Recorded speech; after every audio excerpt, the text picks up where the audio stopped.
Have you ever thought about why it is that you can't question Israel or the actions of why they're constantly bombing innocent civilians in Gaza without being called anti-Semitic or a Nazi? That's the question for today's video. This is going to be a quick one. I just want to get this point across to you guys that it's very interesting how there's so many different narratives and a very clear propaganda and agenda to the mainstream media and so many different big tech corporations and different things like that. How when you question certain things, you're insulted. You're called crazy. You're called this, you're called that, and it's always the same range and spectrum of names that you're called, right?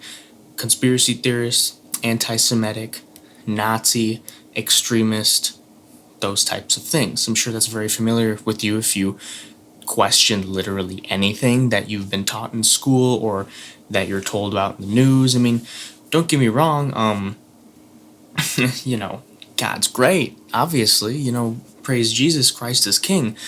But wait, that's anti-Semitic now? What the fuck? How does that make any sense? I just don't understand. You question why, Israel is bombing Gaza. Oh, well, Hamas. I want you to look into Hamas a little bit, okay? And I want you to look into why Israel is in the wrong and why Israel is not Israel from the Bible, and the Jews of today are not the Jews of the Bible. Actually, they act pretty much the same. If you read the Talmud, they act the same way the entire way through, right? If you literally read the book of John, I've been reading the book of John a lot recently in the Bible, and so many different passages in it, I can put them on screen for you, say how the Jews, for this reason, the Jews persecuted or sought to kill Jesus or whatever. Like, there's so many different variations of Jesus doing something, and then it's just for this, the Jews sought to kill him, the Jews sought to whatever him, and they stoned him, and it's like, what the fuck? Can someone please give me a genuine reason as to why exactly Israel is the God homeland and the Jews are God's chosen people? Where in the Bible does it say that? Can someone give me a reasonable explanation as to why that is? Because I'm just not picking up why they have to bomb children, even if, okay, once you look into Hamas, you realize they're not who you think they are, okay? And I can't tell you very much. If you want to learn more about it, you can visit boompotential.com and get the Matrix Masterclass. I'm not selling you a course. It's completely free. I promise you'll love it. You'll learn everything about how deep the deepest depths of the rabbit hole goes and how deep the corruption goes.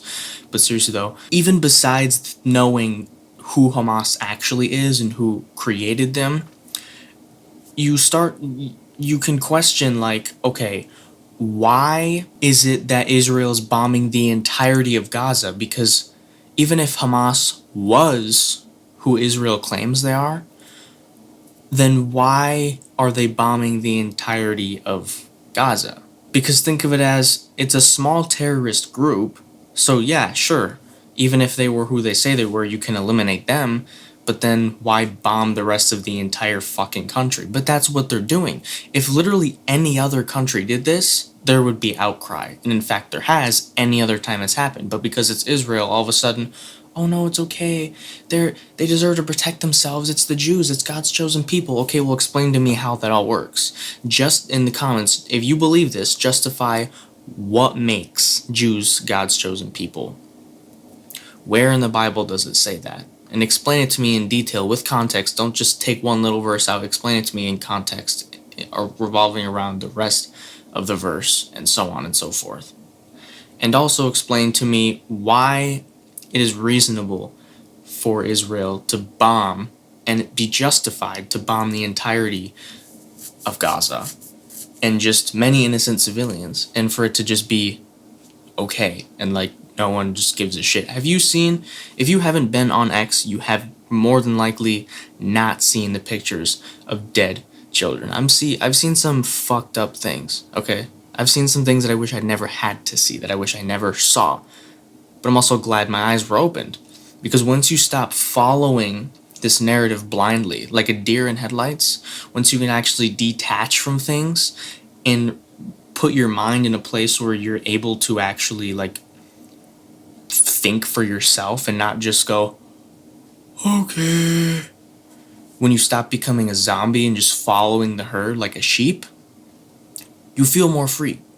You're a free thinker. You can actually think for yourself, okay? You're outside the realms and the bounds of the rest of society because everyone's a fucking idiot. The average person just likes to just follow everyone else. It's basic human psychology. Everyone just likes to follow. So if you tell them what to do, they will do it within some stupid reason, even if it's the dumbest reason on earth.